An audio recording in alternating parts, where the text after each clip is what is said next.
మనందరికీ పిల్లలు ఉన్నారు, మనందరికీ కూడా కుటుంబ సభ్యులు ఉన్నారు. ఒక కుటుంబ సభ్యుని కోల్పోతే ఎంత శోకం ఉంటుందో మనందరికీ కూడా తెలుసు.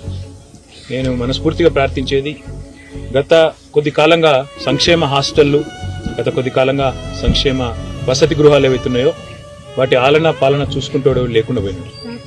ఇప్పటికీ 36 మంది పిల్లలు గత 8 నెలల్లో మృత్యువాత పడ్డారు.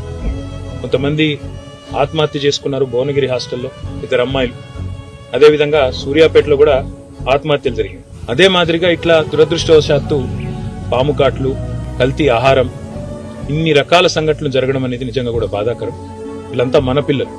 ఎందుకంటే ఒక తల్లి గాని తండ్రి గాని తన బిడ్డను ఒక హాస్టల్ వేస్తే ఏమనుకుంటుందంటే అక్కడ ఉండే టీచర్లు గాని అక్కడ ఉండే ప్రభుత్వ అధికారులు గాని తామే తల్లి తండ్రిగా వాళ్ళని కాపాడుకుంటారని అనుకునే నమ్ముతాం. అట్లాంటిది ఈ రోజు సడన్ గా ఈ వార్త వచ్చి ఒక తల్లికి తండ్రికి మీ అబ్బాయి ఇక లేడు లేదా మీ పాప లేదు అంటే ఎంత గుండె కోతకు గురైతారో అందరం కూడా అర్థం చేసుకోగలుగుతాం.